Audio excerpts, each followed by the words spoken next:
Good evening, everyone. We will call our meeting to order. Before we begin, please make sure that your phones are silent so as not to disrupt the flow of business. We will begin with a moment of silence, so if you would like, please join me.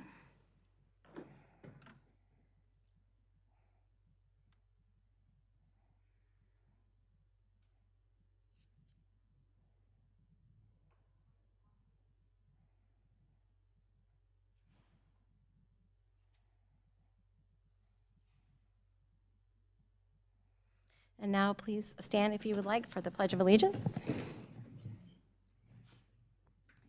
I pledge allegiance to the flag of the United States of America and to the republic for which it stands, one nation, under God, indivisible, with liberty and justice for all.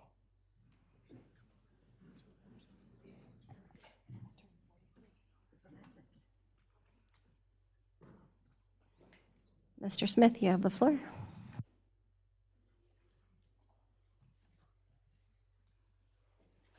Good evening, everybody.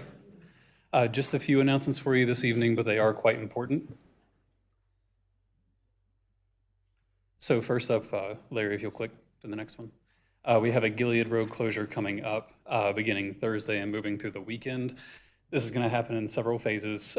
So work begins 9 p.m. This Thursday, so NCDOT can complete work on the diverging diamond interchange. The closure is going to last through the weekend with a new interchange open by Monday, November 25th, and this will complete the interchange, but not the project as a whole.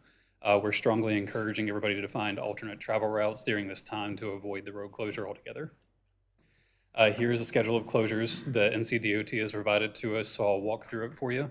Late evening, beginning at 9 p.m., there will be a no left turns restriction that goes into effect at the intersection of 21 and Gilead Road.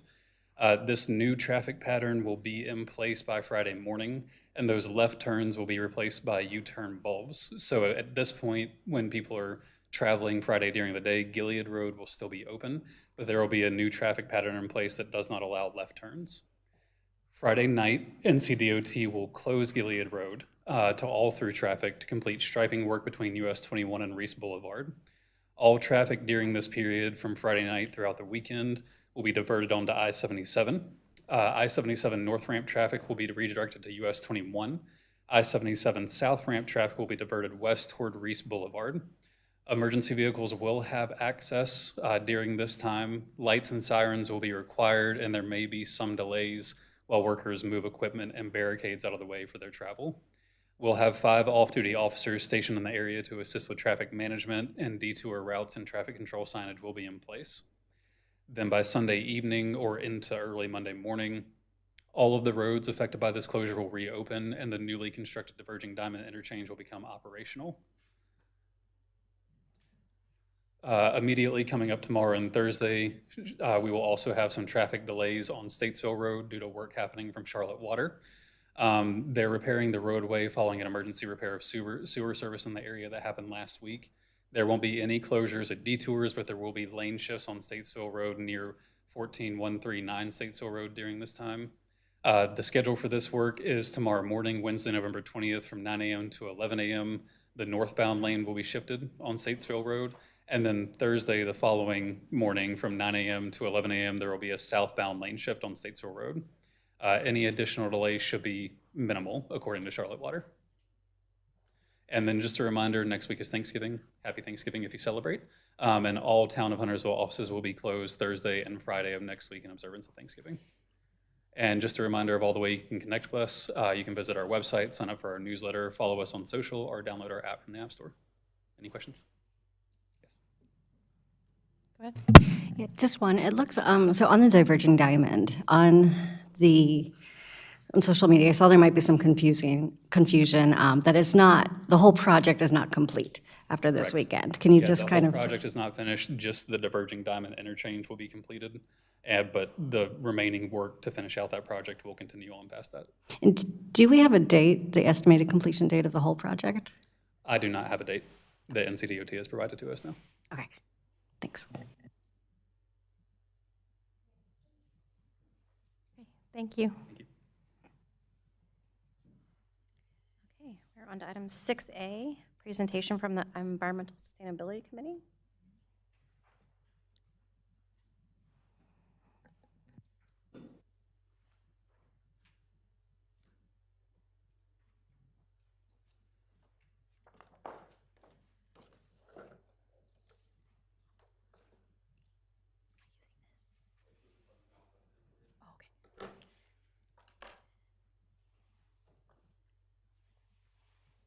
Good evening, everyone.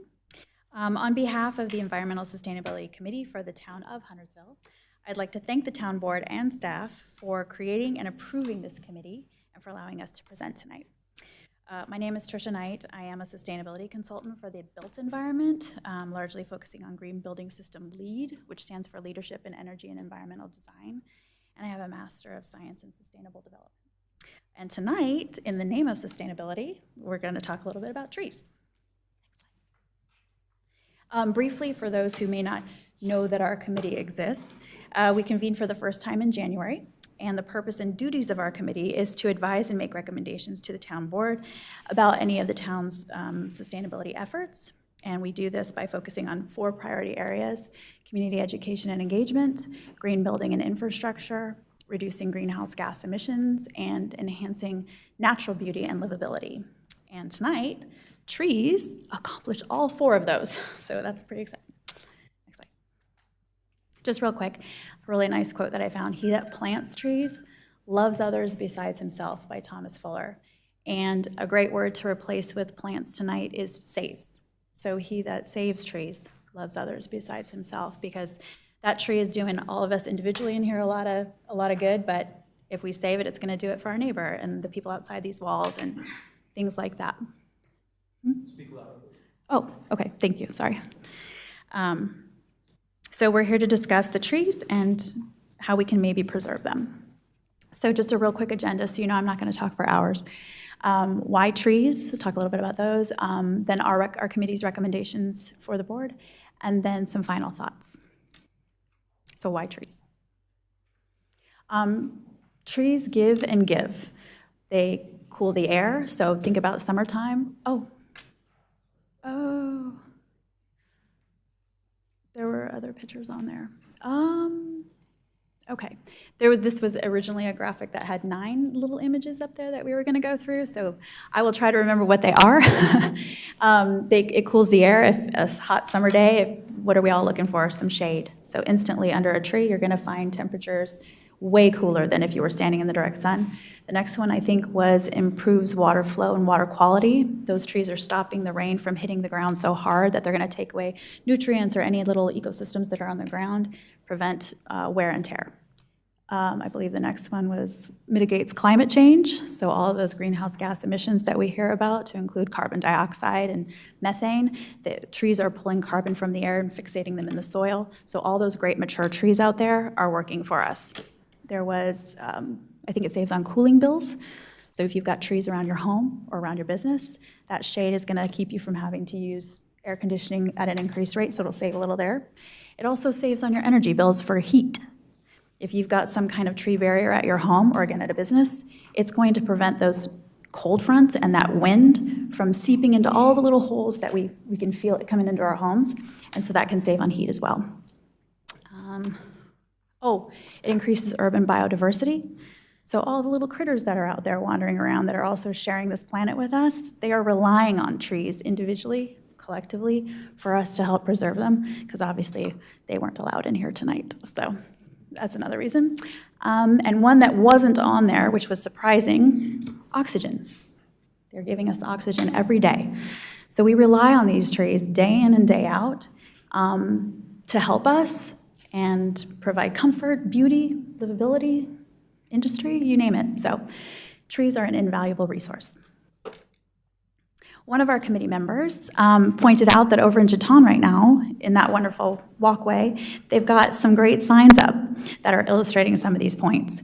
So that first one is, it's a cooling system that doesn't come with a monthly bill. I think we all would love that. They improve productivity, so feel free to work from here. So there's all these hidden benefits even. They reduce stress. There's been studies that show that they reduce stress, that trees are providing all the time. And they're free. Who loves fiscal responsibility in here? They're free. So one of the things to think about is, as we grow as a community and with one another, is what are the goals for our community?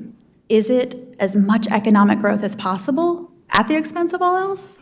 Or is there some sort of equilibrium there with livability and comfort and beauty, and then economic stability, and in this case, economic sustainability? So in terms of, again, fiscal responsibility, preserving trees is a sound economic choice. Trees are an investment. The trees in the ground at this moment are a free resource, and planting more trees is an inexpensive asset for the future. So, what are our recommendations? Next slide. So for a little bit of context, we've had a couple of really great discussions with a program called the Treasure Tree Program. Diane McLean and Anne Mary O'Neill. They came and gave us a great discussion about trees, and also the planning department. Your planning department here in Huntersville, they're as you know, they're a tremendous resource, and they were phenomenal and gave us a lot of great context for what's happening currently in our community. This was one of the charts that they gave us about the current zoning districts and what the minimum tree preservation requirements are. But something that we learned is that currently developers can actually remove 100% of the trees that they are required to save. So those, specifically, if we look at those heritage tree columns and the specimen tree columns, and then the bottom row, we'll just take a look at that one because it's easy math for the next slide. That bottom one, they are required for specimen trees to save 30% of whatever that plot of land might be. But again, they can remove all of those if they'd like, and either A, replant new, smaller trees on site, or pay a fee to replant them somewhere else in our community. Next slide. So our committee is recommending a few things. The first one is a town-wide tree survey, basically inventorying the current tree canopy. What do we have? Where are our heritage trees? Where are our specimen trees? Where is the connectivity possibilities? We've got amazing greenways that you guys have all created and for people, and it's fantastic. Are there more of those, which is probably in the works? Are there ways that we can save these pockets to connect for wildlife? How is the wildlife getting from one side of our town to the other in any given direction? Where are some more parks? Where are the trees that are next to waterways, and is that going to impact the quality of the water that we're all going to eventually be drinking or using for agriculture? So there's lots of reasons to get a baseline tree survey to know what we have and what we want to preserve in the future. The second one is specimen trees. So is that one column that we focused on? So if right now that last column had to save 30%, right now they could remove them all and pay a fee. What we're suggesting is to work with your amazing town staff to kind of look at some of these ordinances and perhaps change it to something like they can only remove 1/3. So they could only remove 10%, and they have to keep 20. So they can remove, mitigate with payment, and that gets planted somewhere else, but they've got to keep the other 20%. And then the heritage trees was another column in that chart. And one of the things with those would be to revise those standards, and that mitigation aspect of replanting is to create a higher ratio. So for example, if you have a heritage tree and it's this big around, right now it's roughly a 1-to-1 ratio. So you can take that huge tree out that's doing all of those great things we talked about and replace it with like a 2-foot tree that's got a caliper tiny. That's not really going to do the job for what that initial tree was doing. So perhaps the ratio gets changed to a 1-to-4 or whatever makes sense for the caliber of tree that we're talking about, the type of tree we're talking about. So in essence, it's what kind of trees do we have? Where are they? How are we going to conserve them for the future, for planning? And then also looking at ordinances to see, all right, well, how can we better work in concert with developers so that there is still some means for doing what they need to do on any given plot, but really trying to keep those trees in the ground because that's where they're doing the work. And then just final thoughts. Just please consider trees as an urgent priority because in general, we need nature and the planet in mind with all of these decisions because everybody in this room, your families, your friends, your neighbors, whether right now or in the future, are depending on them. Thank you. Thank you. Do you have any questions? Okay. Board, if we could do a little straw vote to direct staff to research these recommendations. Or if you're just in favor, just kind of give a nod, raise your hand. Okay. All right. Thank you so much. Thanks very much.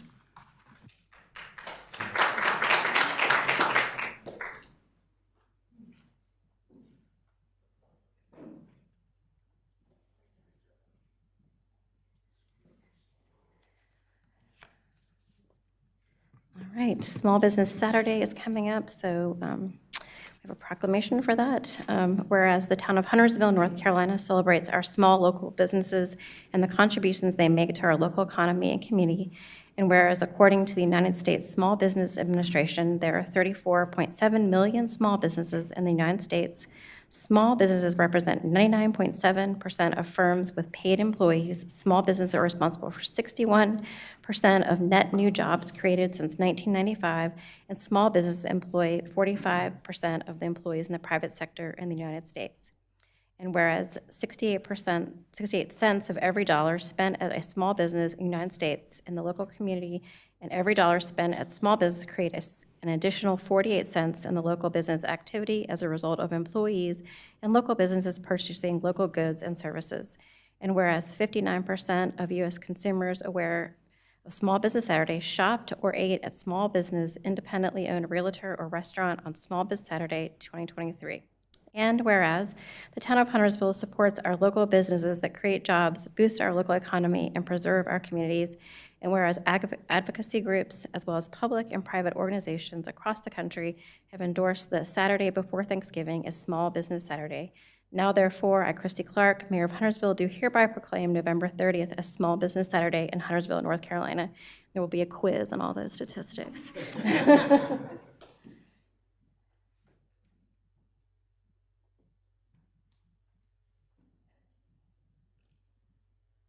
I have a handful of public comments.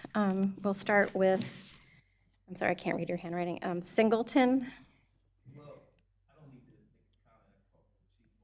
Okay, all right, well, thank you. Next, we have Joe Galileo. Joe Sailors. Oh my gosh, I can't read handwriting today. Joe Sailors, you have 3 minutes. To Overhill. I want to make sure that I'm speaking of the right one. Originally, Overhill was being developed, and this board approved 2 entrances on Mount Holly Huntersville Road and no construction traffic, no tie-ins to Pembroke, Westminster, Shields, or Wedgwood. We are already seeing, because the contractor went bankrupt and Nate Bowman sold the property to another developer, we are seeing construction traffic on Shields, Westminster, and Pembroke. And I'm requesting that you notify the contractor so that that ceases and they do not use the neighborhood as the entrance to the subdivision. The other thing is, we have heard rumors that the 2 roads on Mount Holly Huntersville Road will not be built. If that be the case, that's going to throw all of that traffic on Overhill, down Pembroke, into Westminster Park, and out to Beatties Ford Road, which now they can't get on Beatties Ford Road because of the backups already. So it's going to burden our neighborhood with additional traffic that we were promised would not happen.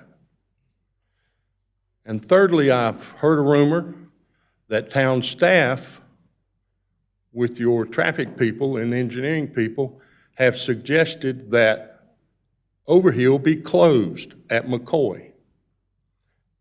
That is the entrance or the exit for this particular development.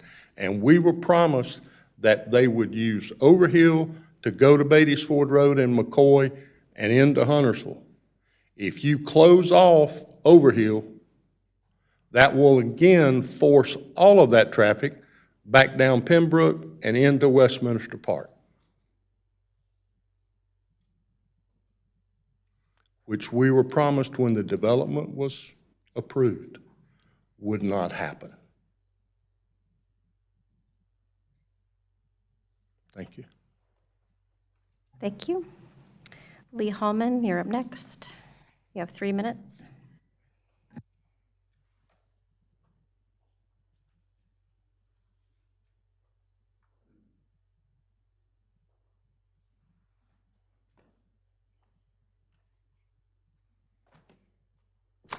Good evening. Lee Hallman, proud citizen of Huntersville. Tonight I want to talk about R-2409, the public hearing that was held on 11/4. I'm a little frustrated by the staff's bias toward the petitioner in both the staff report and the answers to the questions asked by the board.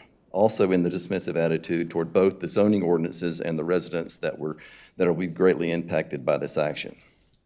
We know we often hear, "I trust staff," but let's trust and verify.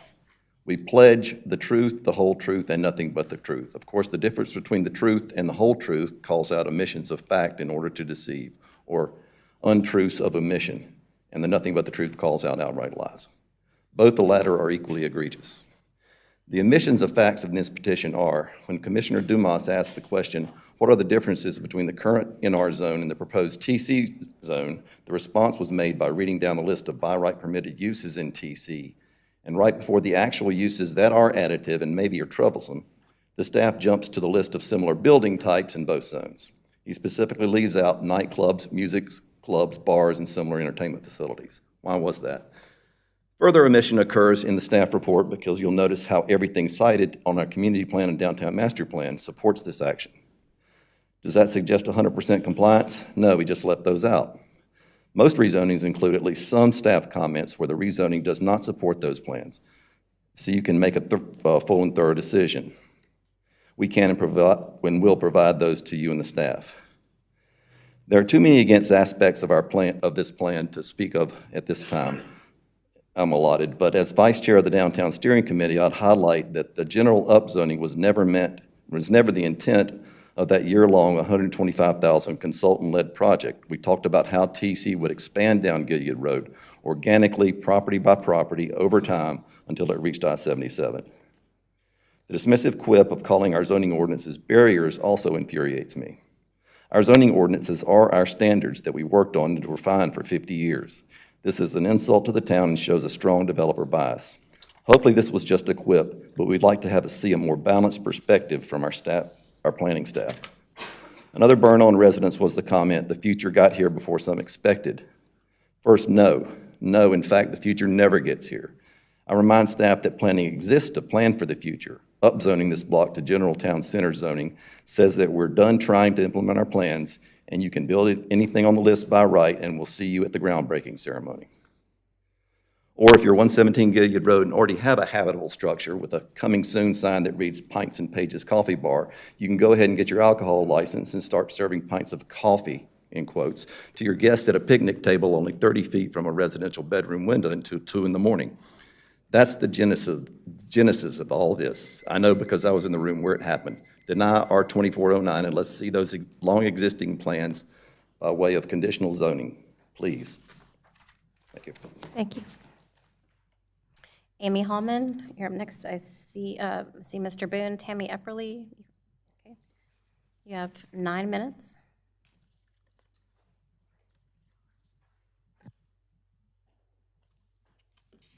Thanks.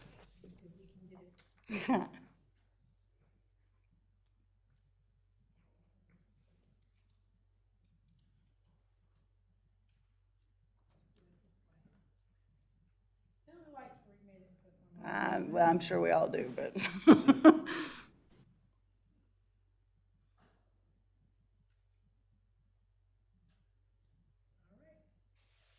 First, Amy Hallman, Huntersville. I want to apologize for the angryish tone in the previous meeting's public hearing. I came to you with facts, but after listening to the staff report, though I am a strong woman, my heart rate was at 154 just sitting in that chair. No, I don't have a medical issue, but there was so much, I'll say, lacking in the staff report that it overtook me. The way the staff presentation was packaged during the public hearing set off all kinds of alarms. I hope you heard them. So while 2 weeks ago I brought you history, tonight I will be speaking on the room where it happened. I will not leave out by omission. You get the details, the whole truth. Tonight I bring you the residents' report. I will email you a copy of it's 9 pages report of all the points from the 2040 plan and the downtown master plan that do not support this this general rezoning. And if it is not clear already, I am against general rezoning. Each property owner should come to you individually with plans and with all the players involved to ensure that we as a town get the best product for Huntersville. Tell them you don't want to turn away development, you simply want to know what the development is first. According to the 2023 Downtown Master Plan, is intended to evolve with flexibility relative to existing conditions, page 2. The word existing is centric here, not potential, not speculation, organic growth and development. Consider calibrating tree preservation requirements, mitigation strategies, and or provide incentives to developers for contributing to a downtown tree fund to the town for planting and maintenance of trees elsewhere in the downtown area, page 5. Some points you didn't hear 2 weeks ago. The tree save in town center is 0. The tree save in NR is 10%. No buffer yards are required in TC, so there's not giant buffers you were promised. The buffer in NR is 20 feet for a redevelopment, not a reimagination. On page 68, LU 11, protect existing housing stock. 11.1, with a general rezoning, there are 0 protections. On page 70, EV 2, encourage existing economic assets and entrepreneurial business developments. EV 2.1, 2.2, and 2.3, these properties can already operate under NR. On page 61 of the 2040 plan, the first sentence under implementation of the plan is our communities do not change overnight. Quote, for instance, properties should not preemptively upzone based on future land use map until other areas have filled in or the proper infrastructure, roads, parks, schools, utilities, emergency services, et cetera, is in place, end quote. I had believed that any of the rezonings that were going to happen would happen conditionally, because conditional rezoning is what we do in Huntersville. Conditional rezoning would be in good faith. It would be a good steward of the community and the neighbors around them. Conditional rezoning have conditions, concessions for existing neighbors. Have you asked yourself what this idea of general rezoning came from? Did you assume all the applicants somehow got together and had an idea? That's not what happened. And I know because I was in the room where it happened. In 2023, one neighbor told us he wanted to put in a beer garden. He had already been to the planning staff. He believed it was a go from what he told us.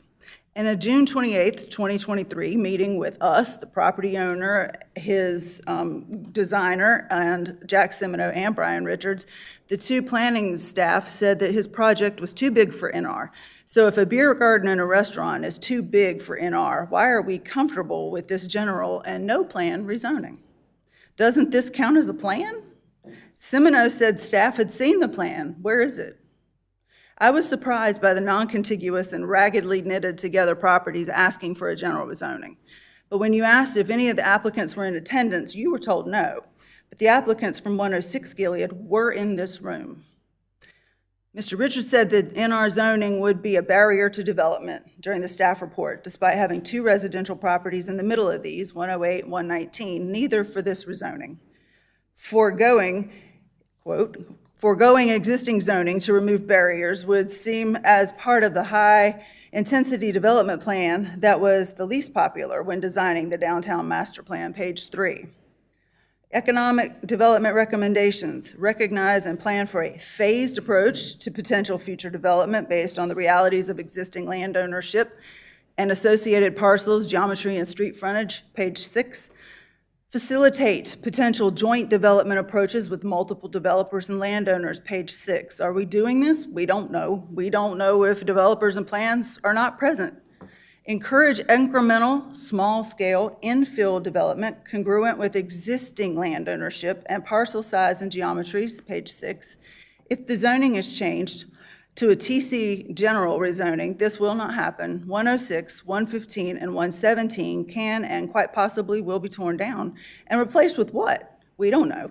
A general rezoning at this point will increase the market value for those properties.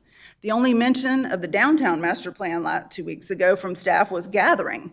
He said the parcels were too small for big development of the parking restrictions, but he didn't mention that the staff is looking into removing the downtown parking restrictions, which has been talked about at the Downtown Steering Committee and in our June 23rd meeting.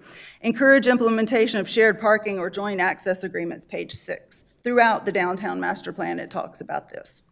In our June 23rd meeting, Richard said the nationwide parking restrictions in downtown municipalities in general has gone away.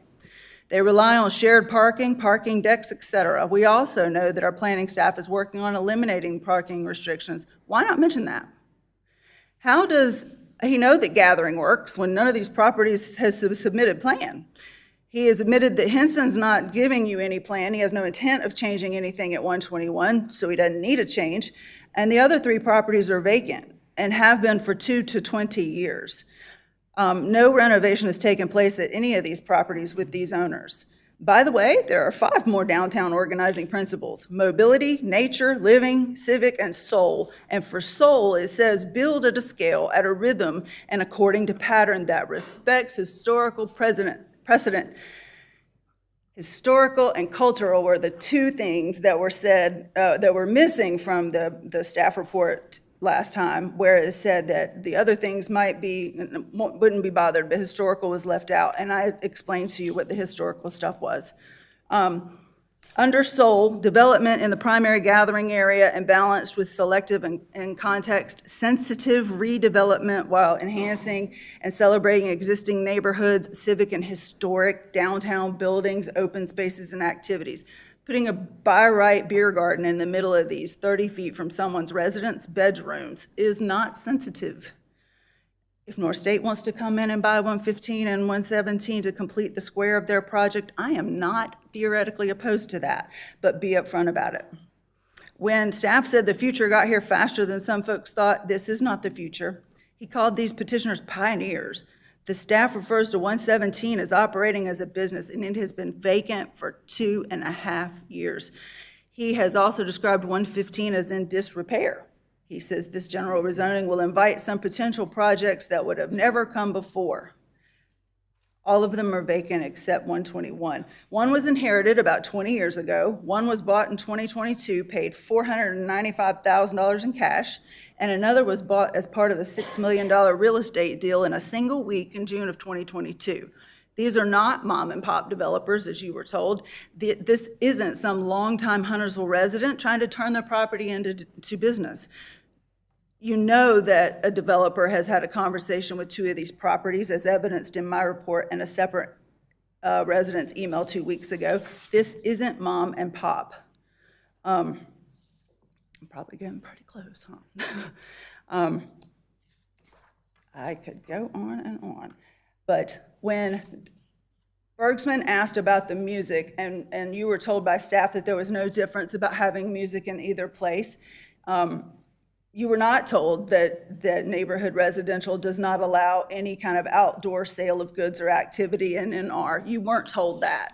And it's true that you can't be outside in NR. So, again, I will give you the rest of it later. I appreciate your time. Thank you. Thank you. Okay, item number 7, agenda changes and adoption of the agenda. Do we have a motion to adopt the agenda? A motion to adopt the agenda. May I have a second? I'll second it. Any discussion? All those in favor, please raise your hand. Any opposed? Motion carries unanimously. Item number 8, adoption of the consent agenda. May I have a motion to adopt the consent agenda? I would like to make a motion to adopt the consent agenda. May I have a second? Second. Any discussion? All those in favor, please raise your hand. Any opposed? The motion carries unanimously. Item number 9A, conduct a public hearing on petition R24-12 Walden Berm revision. Mr. Richards. Good evening, Brian Richards for the planning staff, and here to enter our staff report into the record. Go ahead, next one. Tonight we have a rezoning amendment for Walden subdivision. This is R2412. They're looking to go from neighborhood residential conditional district to neighborhood residential conditional district for modifications to berm specifications. Next slide. A quick history on the Walden development. Back in 2007 was the original conception of Walden by Toll Brothers. That included a 20-foot residential buffer, which is standard in our ordinance on the western area that we're discussing tonight. And we go back. 2014, there was a amendment to that from the Bowman Development Group to add some additional parcels, again, still keeping the 20-foot buffer on the western side.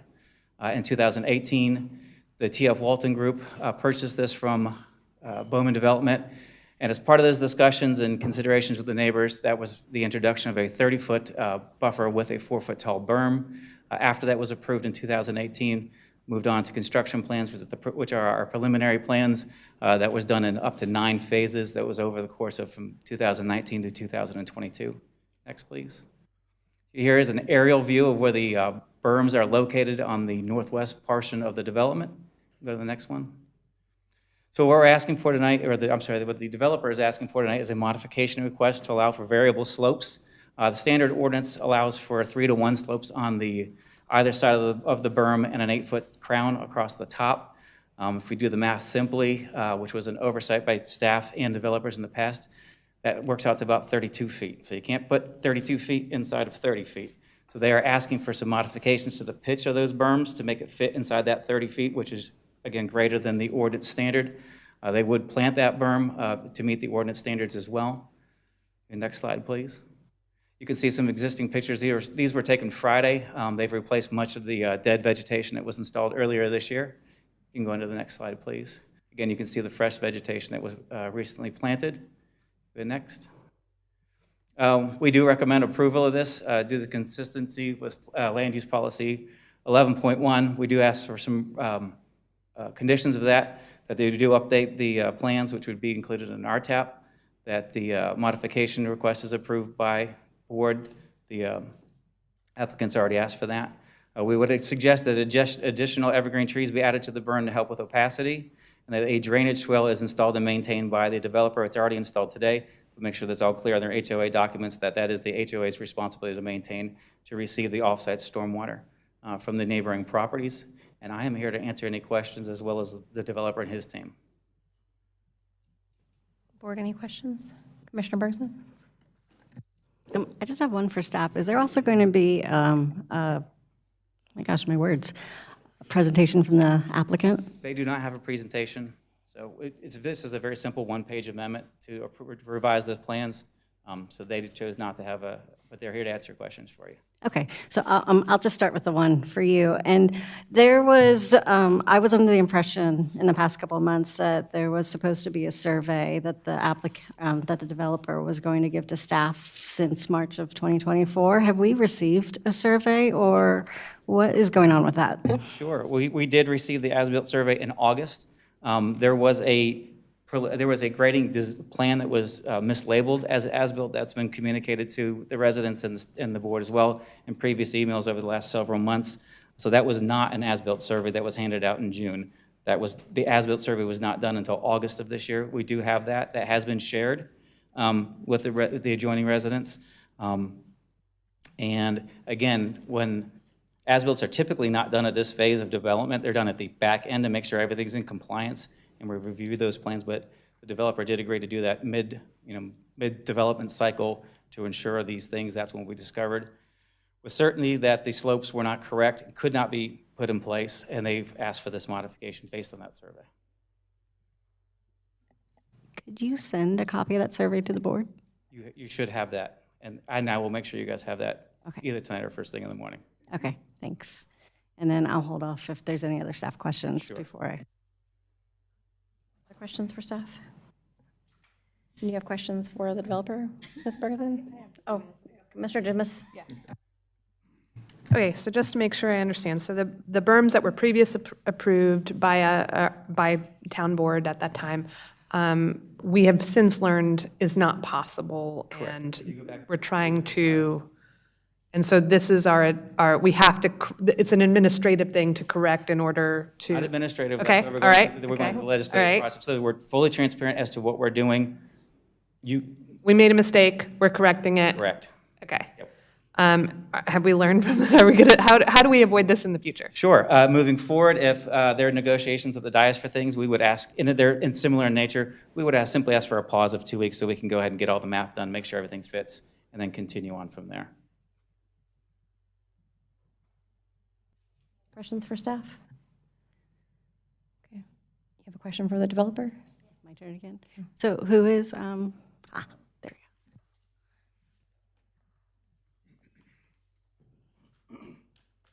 Good evening, Honorary Mayor, Mayor Pro Tem, and Council. My name is Craig Campbell. I am with the TF Walden Group and here to, answer any questions. go. Perfect, thanks. And I have a few, but not too many. But I wanted to start, so I was on site with our town manager this morning, and I did notice that there are additional plantings, especially compared to a couple of months ago. So I do appreciate that you've taken that step.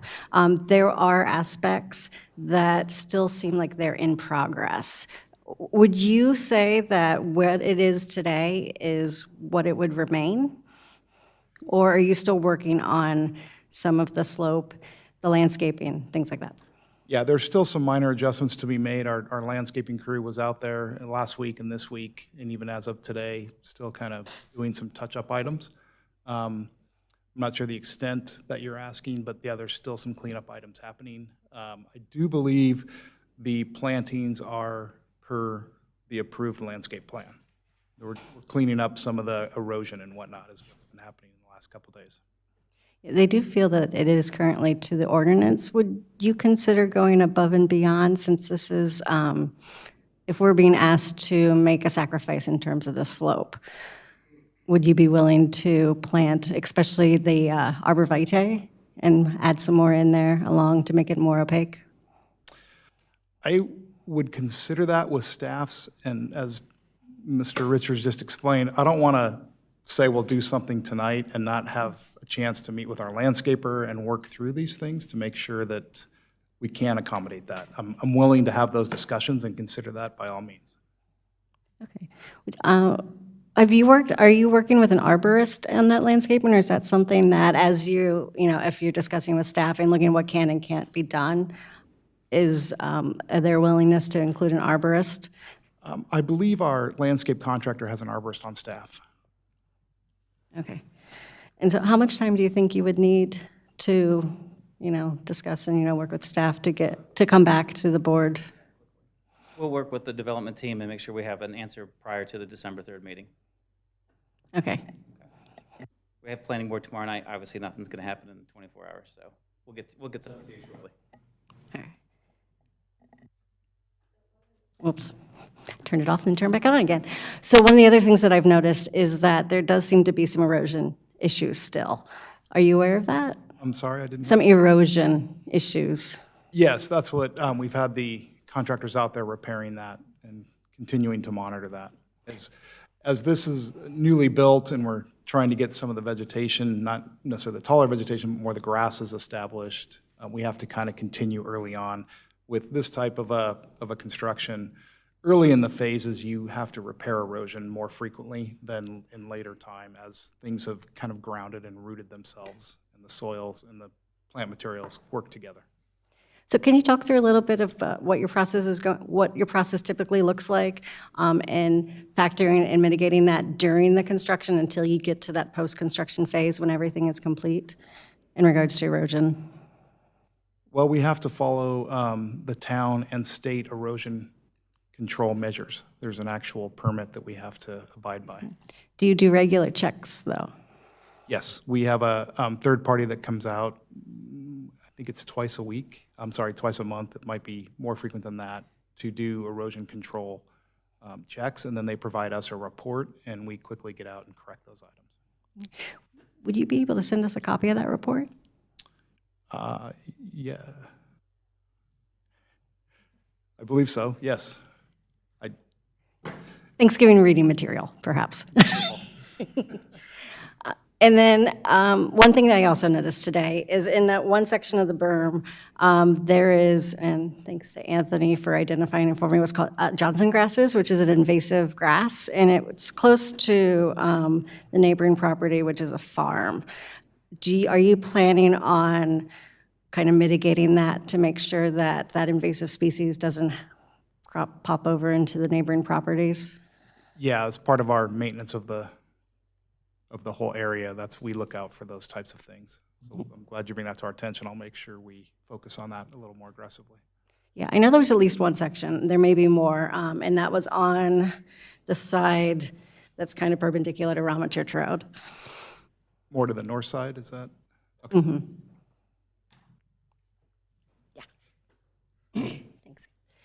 So when you mitigate that, is that just spraying, or is it that's going to be physically removing? Because I do know that is a species that's kind of hard to get rid of. I would leave it to the experts, ma'am. I'm not a weed mitigator, so we would leave that up to our contractors and what they deem to be the most appropriate manner. Do you think it could be removed by our December 3rd meeting? I can attempt to achieve that.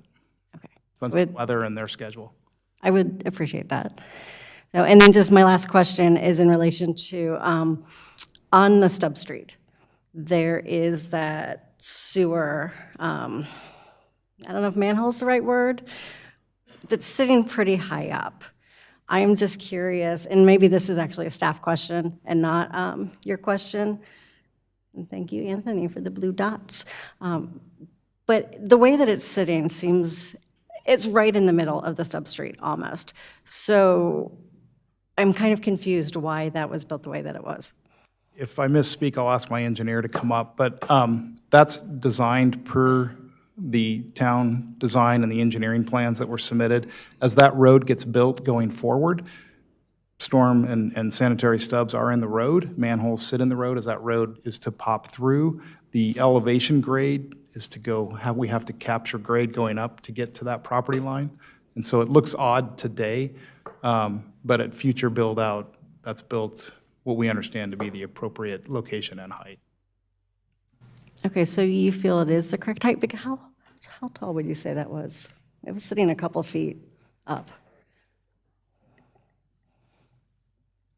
Yeah, just a guess, no matter, I mean, it's probably, pavement's here, and it's probably 2 or 3 feet up, Yeah. maybe. So just a guess.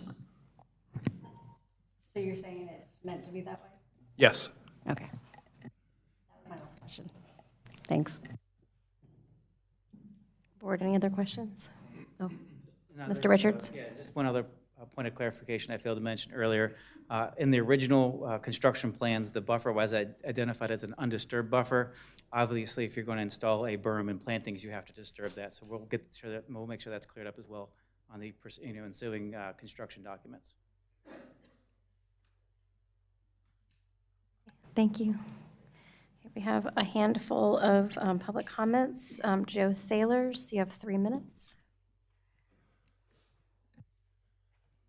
If you would leave that picture up, can I use this to point? You can. Which one do I use?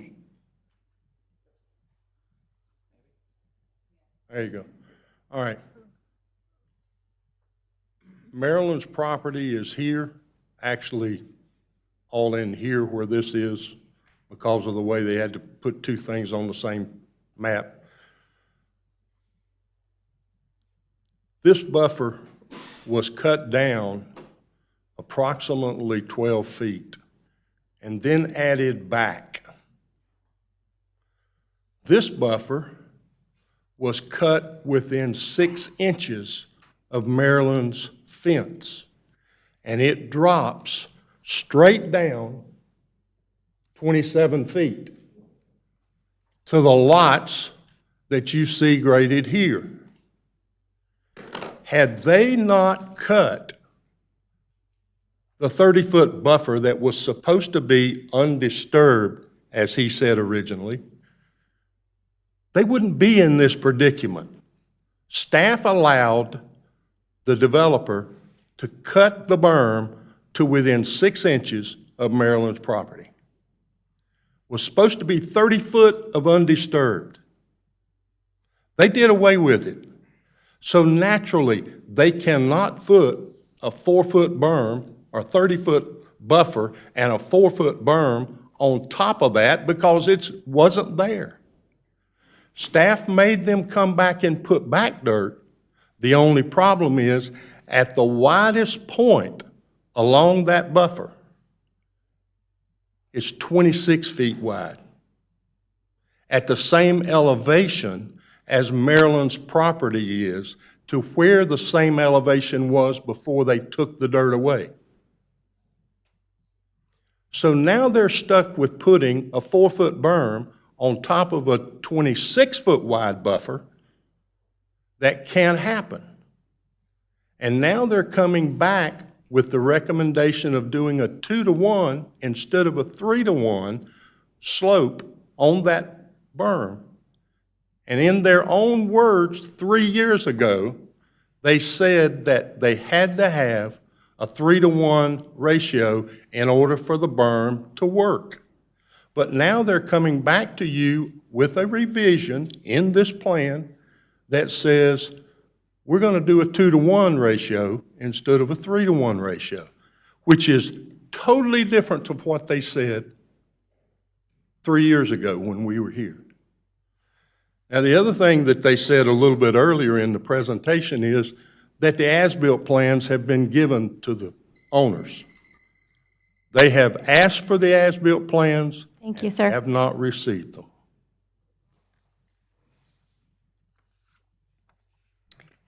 Next up is Josh Burbrick.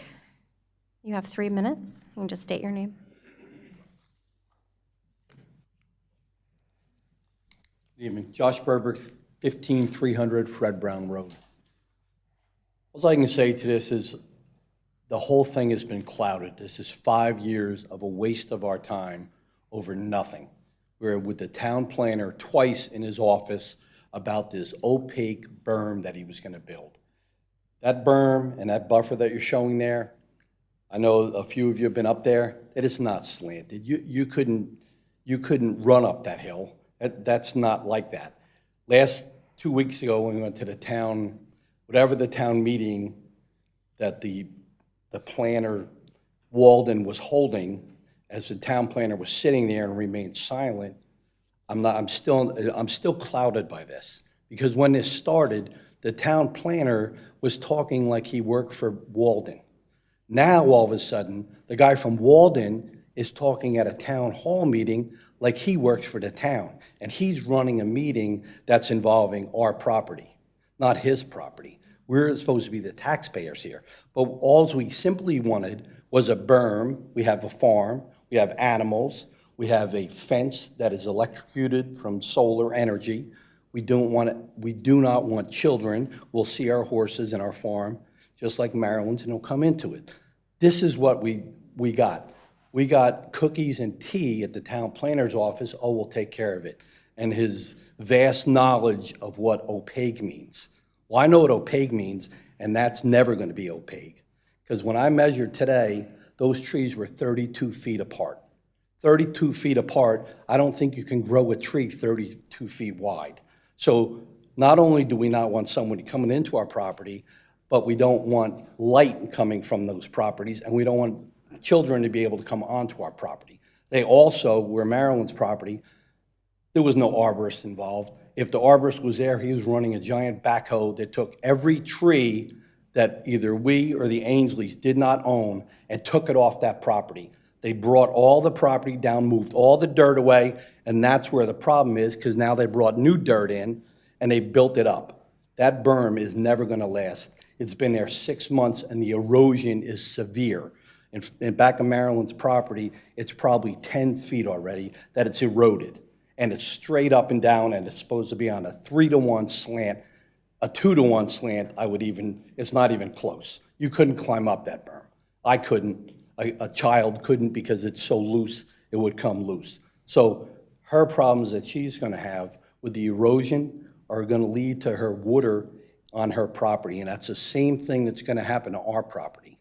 But I just want to be clear that the town is not Walden, and they're not building an orphanage. They're building houses to be for sale so they can make money. I don't know how it turned into the town being on their side instead of the taxpayer's side.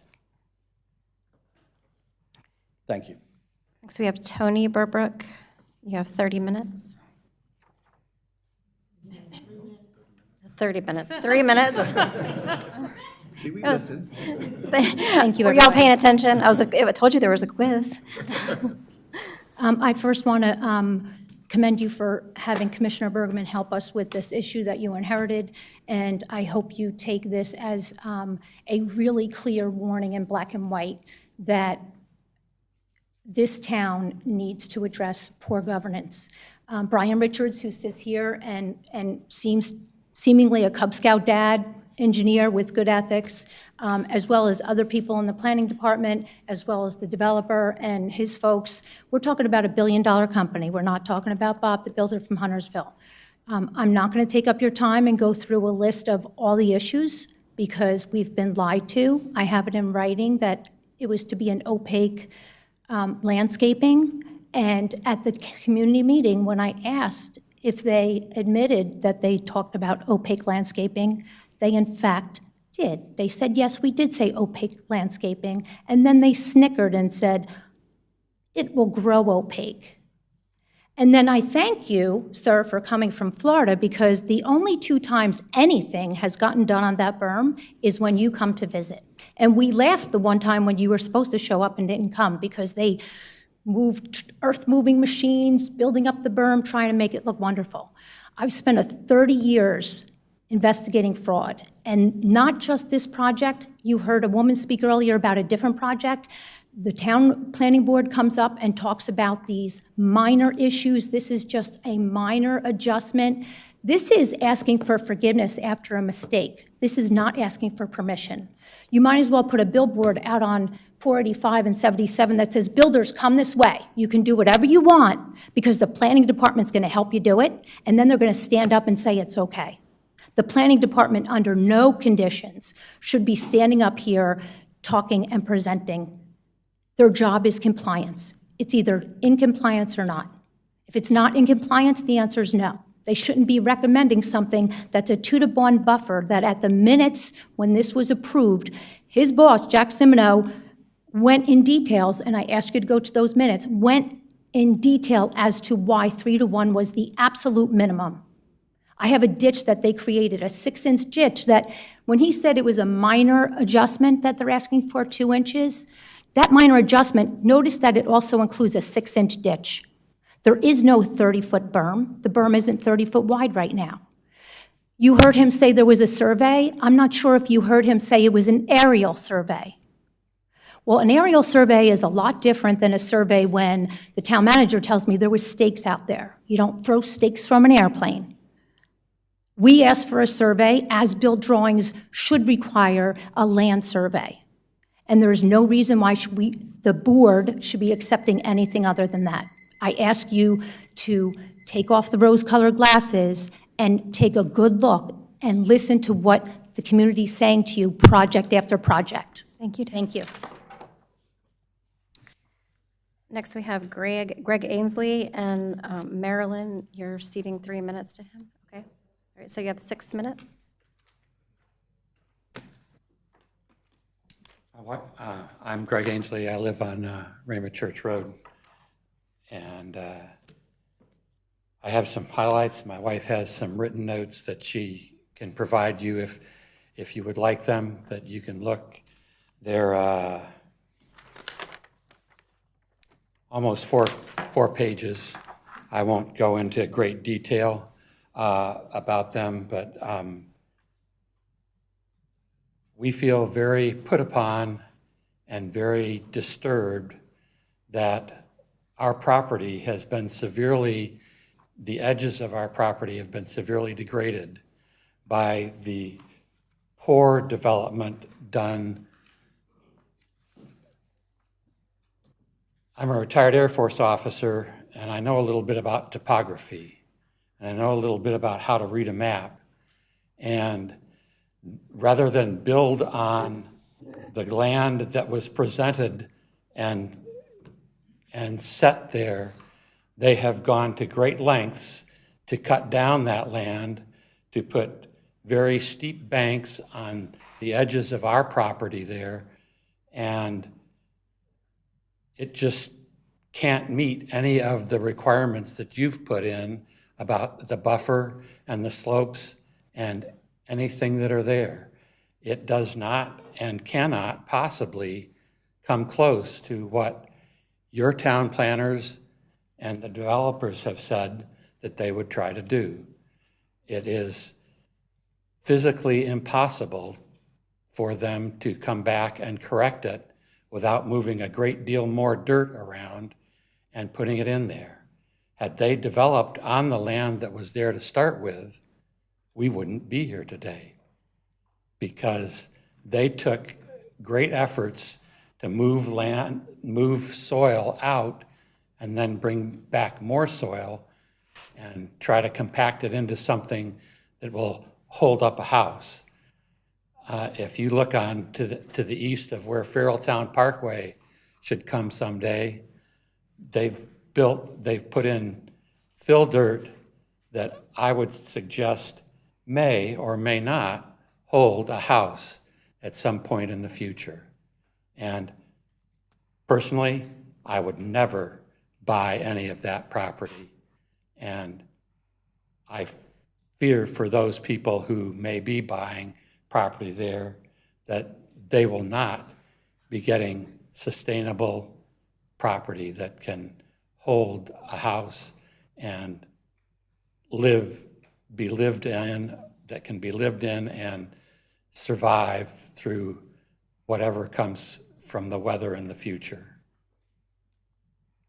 Thank you. Thank you, sir.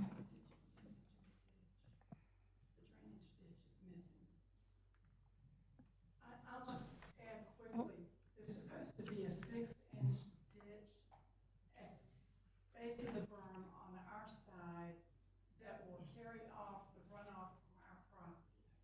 There are state statutes saying you cannot, a developer cannot pour in the drainage on adjoining property. We're getting too much water standing in some areas because if it was a drainage ditch that they had roughed in there earlier, it is all filled in with red dirt and weeds that are taller than me. That will have to be fixed or we'll have serious problems. We've always, since we've lived there, been able to drive around the property line with any size vehicle and not get mired down in mud and water. And after some of these rains, since that ditch has gone away, I would not drive my car out there. I wouldn't drive my golf cart on some days. And when the ditch is put in, it needs to be level with our property, not above it, above it, and it needs to be all stay on Walden property. Our fence is 6 to 12 inches within our property line, so things need to be measured from our property line, not from our fence. Otherwise, it will be encroaching on our property. And we just need the drainage fixed. I want the people that farm that for us to be able to get their equipment in and out without leaving huge ruts in our field, because people don't like to farm. The fields are real bumpy and uneven. Let's see, there was one. I guess Is the time up? was solving the drainage problem, fixing the ditch, and increasing some of the plantings on the top of the berm. We did not get any plantings on our side of the berm. The drawings we were shown along showed getting some large trees on our side of the berm, but everything's either on the top or the other side. Grass was not planted on our side. Nothing was put on it for a long time to hold the soil. And so that's why I'm sure that ditch is filled in. And we've got cockleburrs, thistle, and Johnson grass there. You don't want those in your field.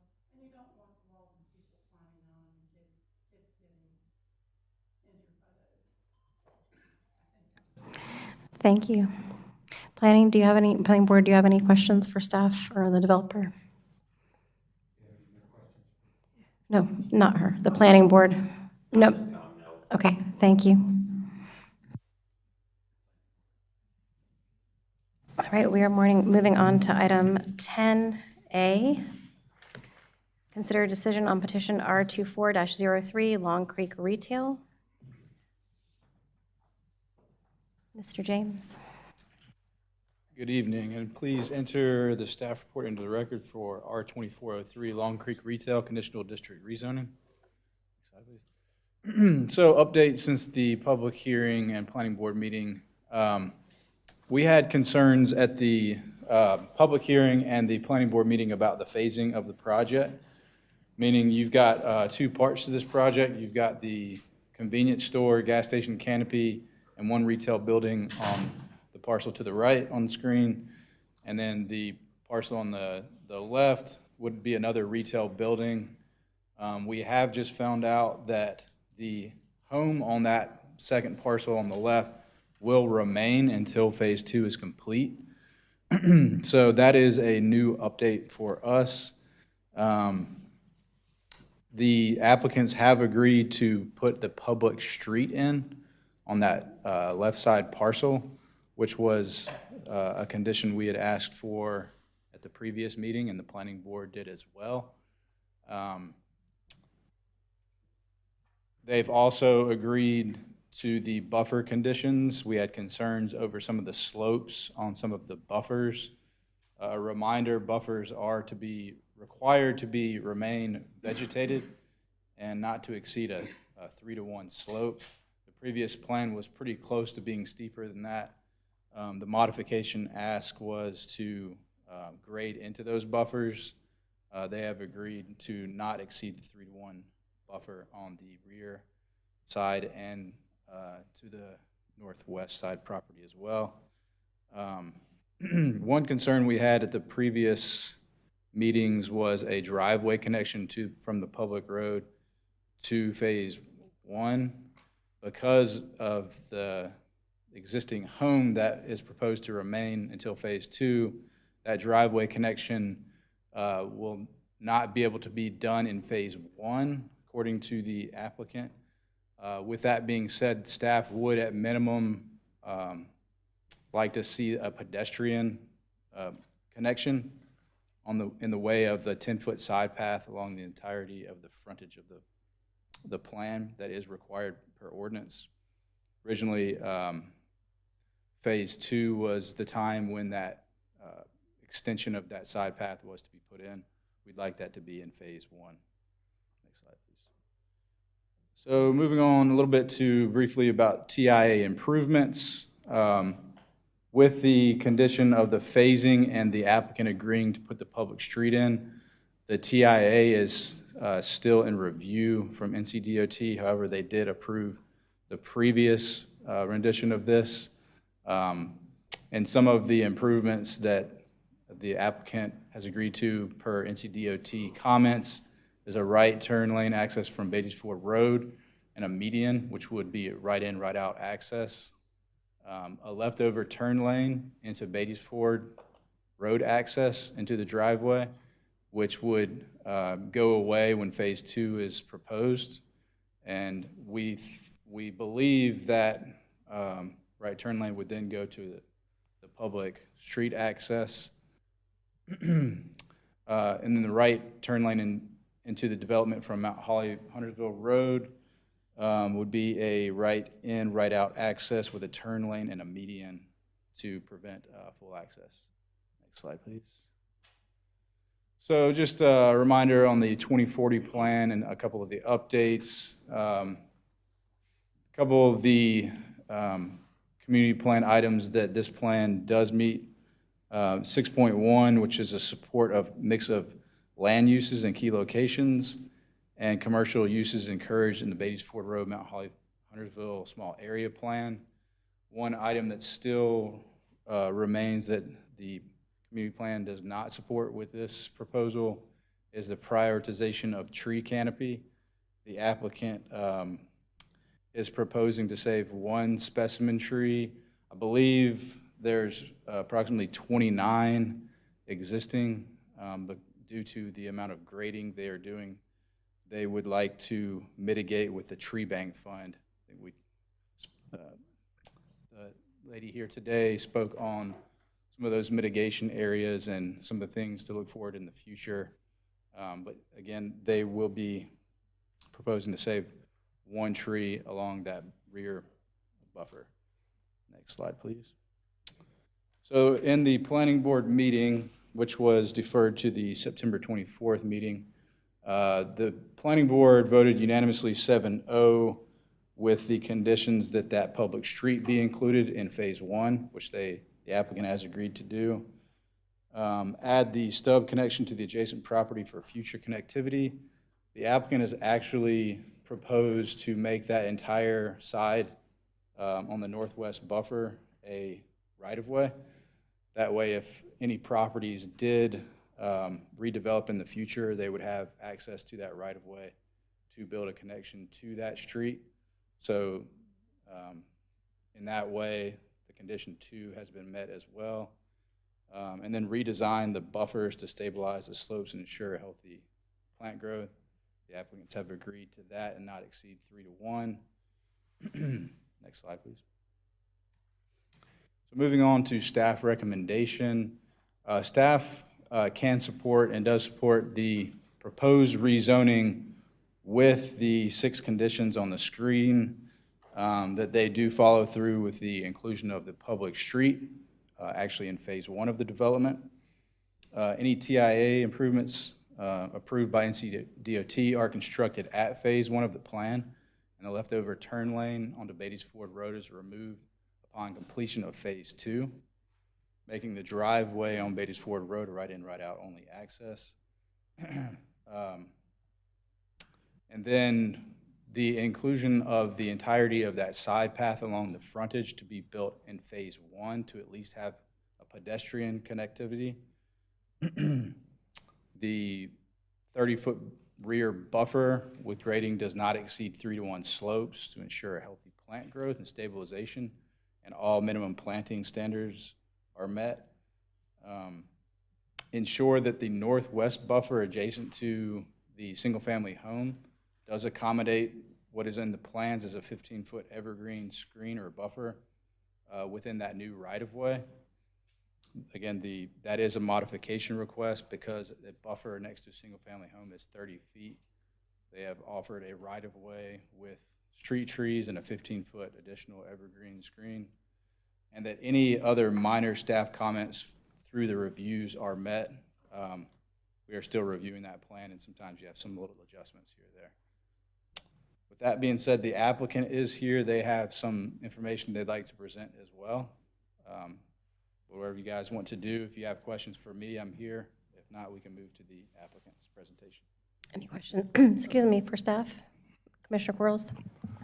On the screen here, you did say that on the single-family side, there's a request to reduce the buffer from 30 to 15 feet? Correct. Okay. What about can you confirm that the town's minimum tree preservation is being met within this plan? The minimum tree preservation for highway commercial is 30% specimen tree and 100% heritage tree. There are no heritage trees on the site.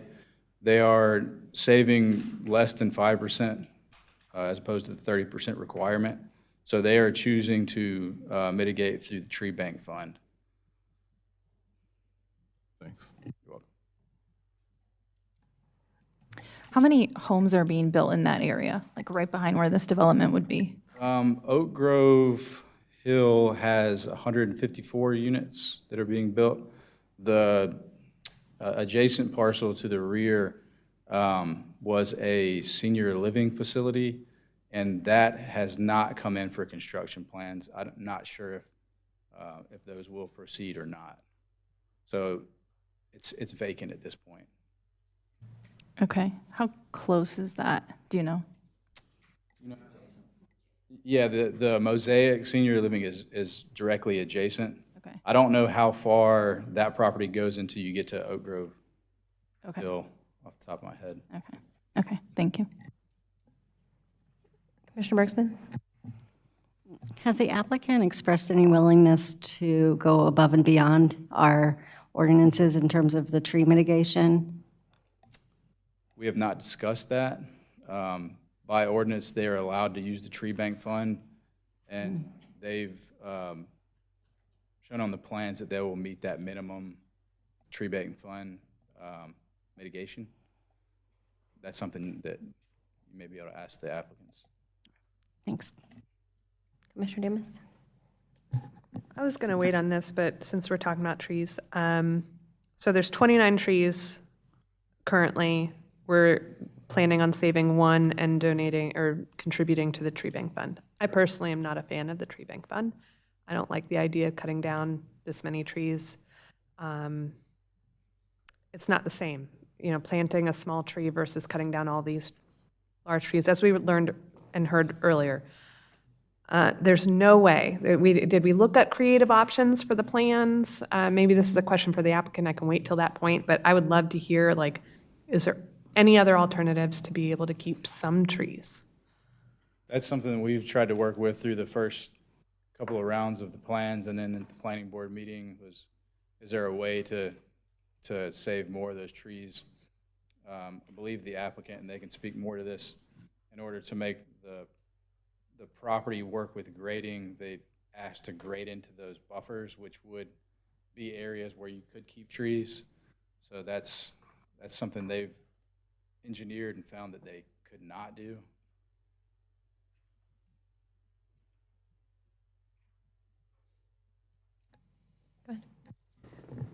You stated previously that we just recently found out that there was someone occupying residency on the property.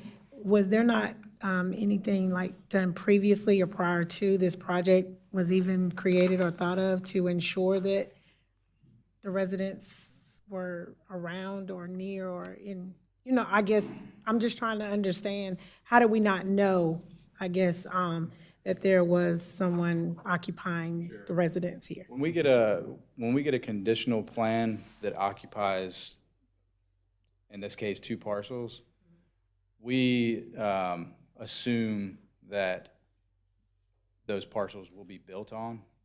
So there was never a question from staff that is this house going to be occupied? We found that out about a week and a half ago. So that's where the whole debate on whether they could build the driveway connection existed or not. And so they can speak more to that with their agreements with the 2 property owners. You're welcome. Any other questions? Okay, we'll have, planning, you have a question?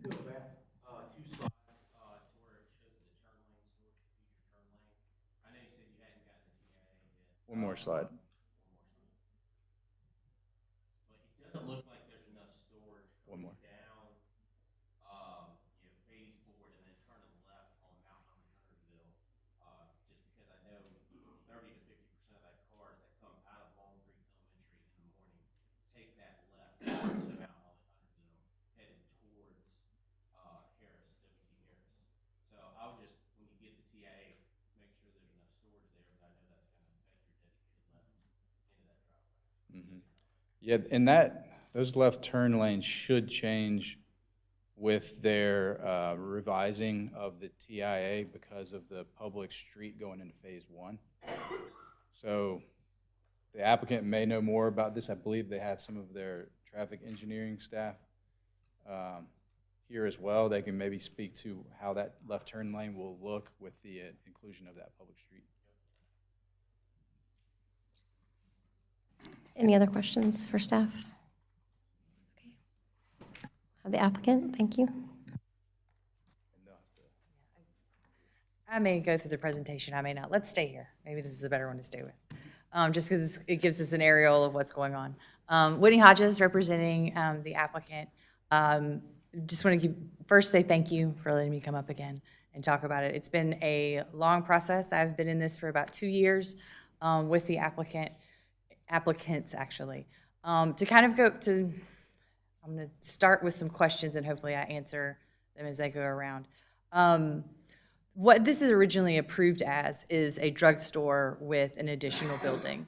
And in that original approval, there was a certain amount of grading, so that gets to the amount of trying to get to save as many trees as possible. With the change, we're doing, and I'm not going to say the best that we can, but we're doing what we can given all of the other things that also need to be in place, that are other regulations from the town. So it's oftentimes, especially with a smaller site, hard to get all of that into what you would need on the site, which is why we are grateful for a mitigation bank when we have those instances where there's a 30-foot difference from the top to the road. So to be able to safely get people into a small space. This plan is already something that is highway commercial, and we're trying to kind of be a part of a larger plan. And that's really hard when there are a lot, or not to say hard, challenging is the better word, when there are multiple property owners. One of the reasons that that the house kind of became an issue was because the Houstons had decided not to develop at the same time we were, which would be, and that's when they said, hey, there's somebody living there. I'm like, oh, that's gonna something to work around. So we've been working through these challenges over the course of 2 years, but in a holistic approach over the course of the last year. I think that one of the things that the plan really does stand out is that we're trying to maintain some of that architectural integrity that is in the original Beatties Ford Road corridor area plan. The road improvements that we are putting in phase 1 rather than in phase 1 and phase 2 are significant. So that's kind of another thing that we're adding to this collective of a node that the town would like to see. But let's see, what some other questions. I think Patrick would like to speak to the TIA, because it is actually approved. We do need an addendum for some of the things that we talked about with this different phasing. Good evening, I'm Patrick Monroe. I'm the traffic engineer for the project, for the development team. We have submitted the traffic impact study to NCDOT, as well as the town of Huntersville and the city of Charlotte. The TIA was approved, and it was approved based on the original phasing that was agreed to by all the parties I just mentioned, including ourselves as the development team. Based on the updated request and the updated commitment to provide that public road with phase 1, the TIA will be amended with a one-page document that will be sent to NCDOT as well as the town following this meeting, and based on the conditions that we've outlined today. So the scope of the improvements are not changing as what was previously outlined in the TIA. It's just a matter of the phasing catching up to capture the public road in phase 1. The left turn lane that you mentioned, that's actually going to be extended to the maximum amount possible to that the median for the leftover. And we're also adding a right turn lane southbound on that approach, and that's going to significantly increase the capacity. And I do want to say that we do agree to connect the multi-use path all the way up to what I call the public road to the Cathy property, which is where the mosaic is. So we'll do that in phase 1 too. Other questions? I think you heard my question earlier that I asked staff, but I'll repeat it again. I understand that the site has its challenges. In terms of contributing to the tree bank or the tree fund, are you willing to go above and beyond what's required? I think I can speak for the applicant at this time. I don't think that with the road improvements that we're doing we're kind of stretching to the limits of our budget at the moment. But I can ask if you would like to consider that. Good evening, I'm Jeff Maflai, a Circle K franchisee in the Charlotte-Mecklenburg County and surrounding counties. This site have too many challenges, and it's already over budgeted. The way we're committing to these roads and road improvements, it is literally over budget by comparison to any other projects we've done in the market. So we will do what is required, again, with the challenges of grade difference. There's 35 to 40 feet drop, and grading has to be done. We'll save every tree we could, and what we cannot, we will mitigate it. But I'm sure if we can afford any more over what is already being budgeted. Thank you. Whitney, can you just run through the rest of the presentation that you brought? Oh, okay. Okay, give a head nod. Keep going. Basically, I was just going through the, keep going. We're not into mine yet. Oh, you're going the wrong way. Okay, this way. There you go. One more. This is all of his. This is where it hurts. Yeah. So these were just the commitments that we agreed to. I just wanted to make sure that we would go through those commitments. And to add the commitment that we would build the sidewalk all the way to that public road. Next slide. And these are the commitments that DOT needed. Just wanted to make sure that those were in the record. Next slide. And then I had the elevations too. And I can go through the pretty pictures if you want to. Okay, so this is the elevations of Circle K. They're in your packet. Next slide. Some more elevations. Next slide. Just pretty pictures of what we want to do. Next slide. And then just kind of like an idea of like what this might look like as far as architecturally. One of the things that we want to do is to have this kind of inset that you can come into, but we'd like to show pictures of what Beatty's Ford Road in that area looked like to kind of give a nod to this plan and to this region. Okay, next slide. And then these are examples of kind of the courtyards in between. I just had those in there. Okay, there's a couple more pictures, but that was just in case we needed it. Really, we're here more for questions. Is it definitive that it'll be a Circle K, or is that, okay. Board, Commissioner Dumas? So you mentioned earlier that there's been lots of challenges with this project. I feel like from our perspective, I feel like that's been fairly clear, and I'm not trying to be offensive, but like in the first presentation, I felt like there were a lot of left unanswered questions. It was confusing. There were significant delays since then. So now, we're now revisiting it. And just a week ago, we find out, surprise, this part of the property isn't going to be developed at the same time. Is it possible that the timing isn't right? Like, I personally am really on the fence on this project. I've gone back and forth a lot.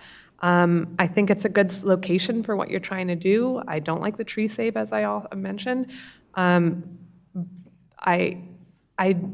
have so many on both sides, and I'm really struggling with it. So maybe, why now?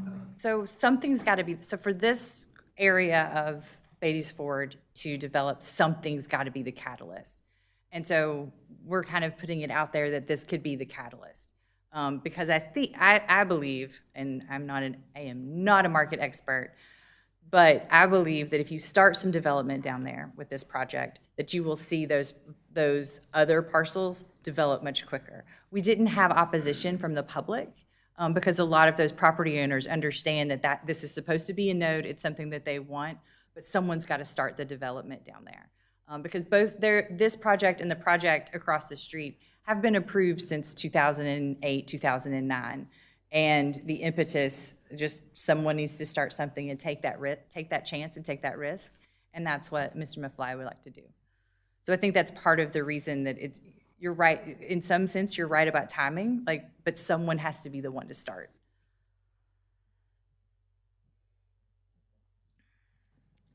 Would this mean a 24-hour operation? Am I correct in saying that? I believe so, yes. Yeah, 24 hours. What, is there any way possible you can tell me about safety? Because I know safety concerns have been an issue and they have come up. So with this being a 24-hour operation, what does that look like, or what does that entail? We take safety as a very, very important part of our operation. We've been rewarded Franchisee of the Year just for the way we run our locations. We always keep it overstaffed. We'll keep it clean, and if we have to have security, we'll provide it when needed. So we build above the average when it comes to the overall appearance, the look, the cleanliness, the staffing. So safety and security is very important for our customers, and it's very important for our employees, and that's how we succeed to keep safe and secure and clean and well-lit locations. Commissioner Hunt? I have two questions. So We still don't know the tenants that are going in there, right? Is there any idea on any other tenants that might be coming in? No, we don't at this point. Okay. The other question I had is about the underground gas storage. Do you know what leak detection methods are going to be used there? I would have to, that one, I don't know. The industry have evolved so much since back in the 60s and the 70s when there was a lot of bad history and bad leakage and contaminations. Nowadays, those dispensers are equipped with a lot of sensors, equipped with contaminant solutions and containers under each one of those dispensers, alarms to early warning if any drop of anything that would have ever happened, or even a leak of air in any of the pipes. Same thing with gasoline tanks. Those are double-walled steel and fiberglass, and there is also sensors and 24 hours monitoring systems. That makes it nearly impossible for any disasters to come out of those equipments. Okay. Commissioner Bergsman? 30 minutes. Chief, I wonder if you could come up, there seems to be some concern about security, if you could give us some idea of what kind of incidents and number of incidents we see around C-stores, gas stations, et cetera.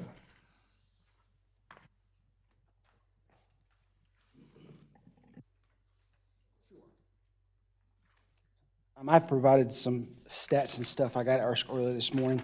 The majority of our stuff is what we call a Part 2 crime, which is going to be larcenies, shoplifting, things like that. We have very few violent crimes. On an average of 2022, we had 4. 2 of those were a aggravated assault, 2 were robbery out of our 15 stores in town. We have 15 gas stations from my best guess. Same thing in 2023, 2 aggravated assaults, 2 robberies. The vast majority are going to be a simple assault, intimidation, credit card fraud, driving under the influence, narcotics, things like that. So I'm understanding 4 incidents per 15 stores per year? That is correct. Okay. For violent crime, that's just the Right. what we consider a violent crime. Okay, thank you. Mr. Quarles? Chief, while you're there, these stats, do they equate to the 7-Eleven that's down at Mount Holly, Huntersville Road and Harris Boulevard?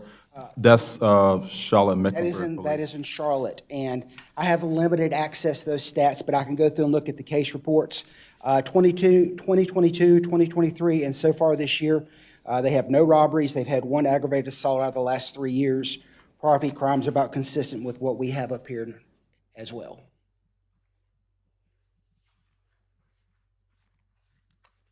Anyone else? Not a question.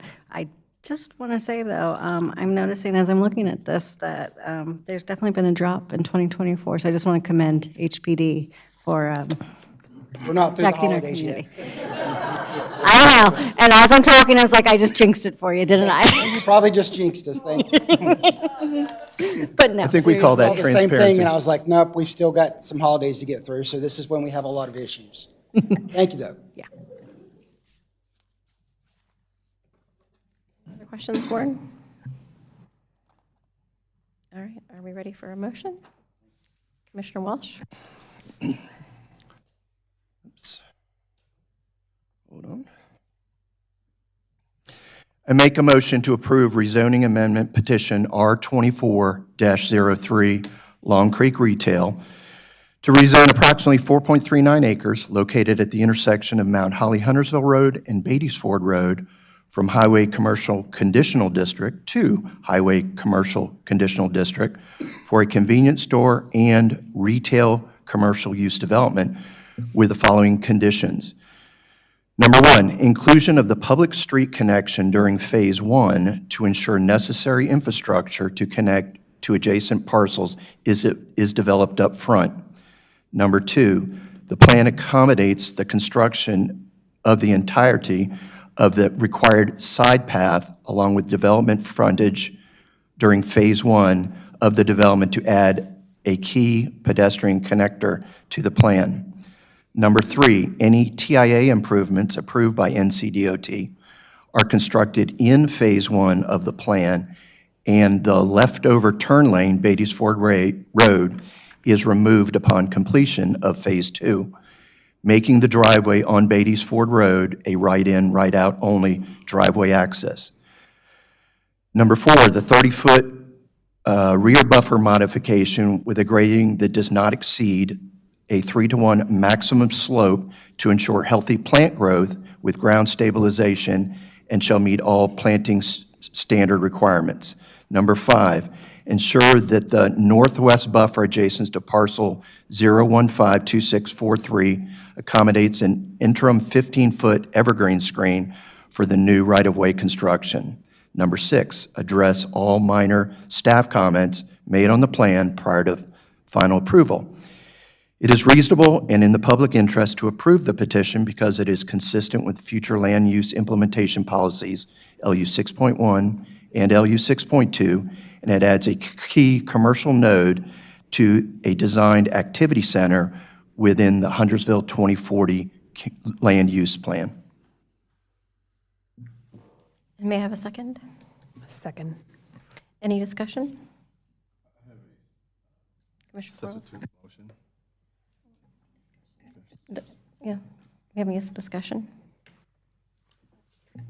Commissioner Walsh? Yeah, I think this, most of this plan kind of, I was off mute. Most of this plan kind of speaks for itself. First of all, this is a commercial property in a commercial node. We have looked, we just recently, just a few yards up the road, approved the Long Creek Entertainment Center, and we heard many things about, prostitutes would be out and all kinds of other unfounded things. Part of the reason for our approving that was so that people in that area had some kind of opportunities to go to a commercial area. In that case, we rezoned actually residential property to get some commercial activity. Again, this is the intersection of two major thoroughfares. It's designated as a node, and there's no reason that we wouldn't, I feel that we shouldn't move forward with it. Any other discussion? Commissioner Hunt? Commissioner Walsh is saying, but I'm a little disappointed by the lack of effort to save trees, and I completely understand that it's difficult to work around the various requirements there. But you heard from the Environmental Sustainability Committee tonight, like there's definitely an appetite in town to stop doing so much mitigation. I understand that, but I do think it's disappointing. We've had a lot of problems in town with buffers and slope modifications to justify building on a site that's already challenging. And I also heard you talk about the leak mitigate or the leak detection equipment that's being used, but data shows that gas tanks eventually leak and there could be some damage before anything is caught, and there's going to be 150 homes, as Jesse pointed out, in that area, so that's a concern for me. I'll be voting no. Any other discussion? Rivers? In agreeing with Commissioner Dumas, I have been on the fence with this all the way up until now. There have been a lot of challenges, a lot of changes, a lot of things just coming up that have really kind of pushed me to not being in agreement with this right now. I think it's a lot due to the timing of it. I'm not sure if this is the best project for that. I know it's deemed for commercial, but I just feel like maybe this might not be the right project. I don't know, or maybe it just might be the timing, but I just feel like with all the challenges that have come, it's right now, I think we just need to work through some more things and just get it solid to where we're not having all of these challenges coming up. So I will be voting no. I think I'm reluctantly leaning yes or saying yes. It's already zoned in commercial and the tax benefits, and I think it is a great start to having some development that we want in that area. But I have so many frustrating concerns that have already been stated, but I think I'm a yes. Any further discussion? Commissioner Bergsman?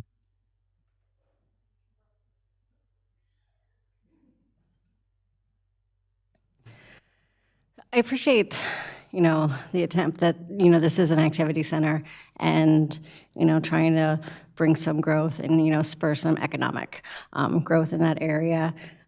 I don't necessarily feel that this project is the right fit for that. And this was a hard choice for me as well.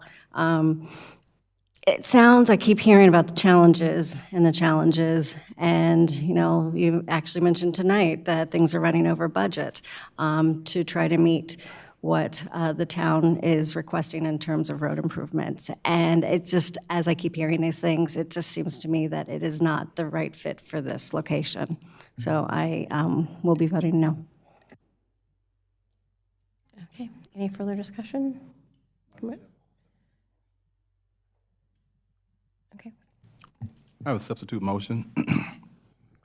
I make the motion to deny petition R24-03 Long Creek Retail, a request to rezone approximately 4.39 acres from Highway Commercial Condition District to Highway Commercial Conditional District. The petition is inconsistent with policies EOS-3, LU 6.1, and LU 6.2 of the 2040 Community Plan.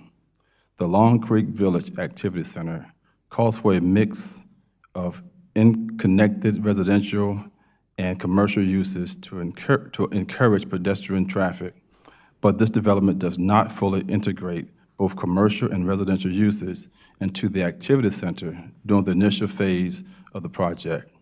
The addition of a gas station to the activity center would have the effect of increasing vehicular versus pedestrian traffic. The petition is not reasonable and in the public's interest because, one, the development is surrounded by single-family residential users to the north and east, while the area to the south is zoned for commercial.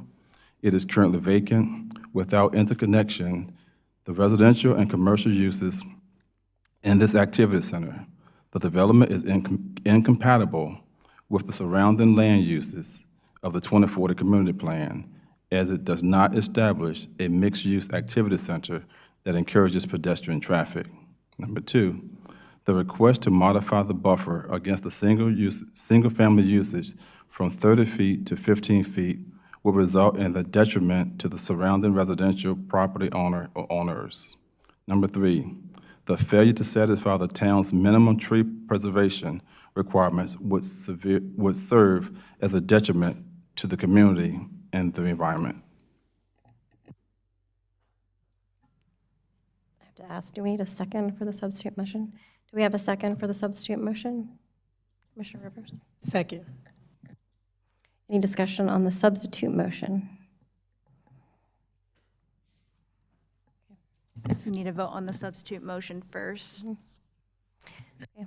All those in favor of the substitute motion, which is to deny the project, please raise your hand.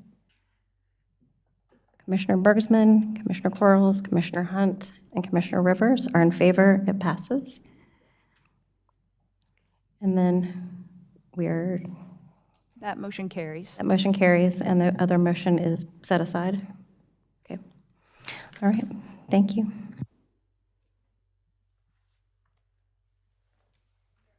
To item 10B, consider decision on petition TA 24-14 to align the town's soil erosion and sediment control ordinance with state law.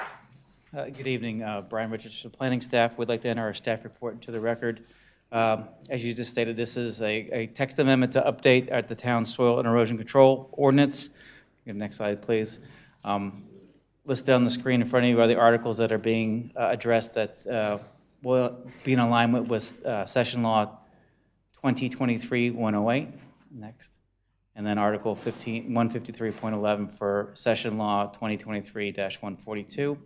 I'd like to mention in October 22nd, Planning Board did recommend approval unanimously, and we're here for a decision. Thank you. Any questions for staff? All right. May I have a motion? I make the motion that we approve petition number TA 24-14, to align the town's soil erosion and sedimentation control ordinance with the state law. May I have a second? Second. Any discussion? All those in favor, please raise your hand. Any opposed? The motion carries unanimously. Thank you. Item 10C, consider appointments to the Environmental Sustainability Committee due to 2 vacancies. Commissioner Bergsman, would you like to start us off with the nominations? Sure. Are we doing both at the same time or just one at a time? Yes. Yep. I didn't catch that. Yes. Both? Okay. Marion Sprung and Anne Marie O'Neill. Commissioner Quarles, Marianne Sprung and Anne Marie O'Neill. Commissioner Hunt, Mary Ann Sprung and Anne Marie O'Neill. Commissioner Jimis, Mary Ann Sprung and Anne Marie O'Neill. Commissioner Walsh, Anne Marie O'Neill and Mary Ann Sprung. Commissioner Rivers, Unanimously, Anne Marie O'Neill and Mary Ann Sprung. may I have a motion to appoint Anne Marie O'Neill and Mary Ann Sprung to the Environmental Sustainability Committee? Yes, I make a motion to appoint Mary Ann Sprung and Anne Marie O'Neill to the Environmental Sustainability Committee. May I have a second? I second. All those, any discussion? All those in favor, please raise your hand. Any opposed? All right, the motion carries unanimously. We're on to item 10D, consider adopting a resolution for North Carolina League of Municipalities Commitment to Civility Program. And I just want to say that, give some background on this.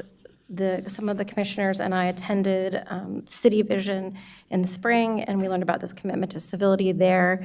It was something that appealed to us as that has been part of our mission as a board to maintain civility. And so what it is it's a program that promotes civility in local government and recognizes these governing boards that dedicated themselves to this approach. It engages and challenges municipal officials to embrace civility throughout the course of their work and within their communities. The objectives are to understand that civility is about disagreeing without disrespect, seeking common ground as a starting point for dialogue about differences, listening past one's preconceptions, and teaching others to do the same. Civility is the hard work of staying present, even with those who have deep-rooted or fierce disagreements. Civility is inherently political, not only to those, it's a prerequisite for civic action, and it's because about negotiating interpersonal power so that everyone's voice is heard. And this has been a core tenet for us, and so I'd like a motion to adopt the civility resolution. Motion to adopt the resolution for North Carolina League of Municipalities Commit to Civility Program. And may I have a second? Second. Any discussion? Okay. All those in favor, please raise your hand. Any opposed? And the motion carries unanimously. And lastly, any closing comments, Commissioner Rivers? I just want to say next week is Thanksgiving. I hope everyone has a safe and happy Thanksgiving for those of you that celebrate, and just enjoy and just fellowship with your family and your friends. Life is very short, so it is important that we take time to really rest and just enjoy our families. Thank you. Commissioner Walsh? Commissioner Dumas? Commissioner Hunt? I just wanted to thank the folks at the Environmental Sustainability Committee for coming out tonight and making the presentation. We really appreciated that. And congratulations to the newest appointee, and then Mary Ann for being reappointed. Thank you so much for your service. Commissioner Quarles? I am asking the board to sing happy birthday to me right now. My birthday is November 30th, but I'd like for you guys to sing happy birthday in advance. Just joking. Commissioner Bergson? You do not want to hear me sing.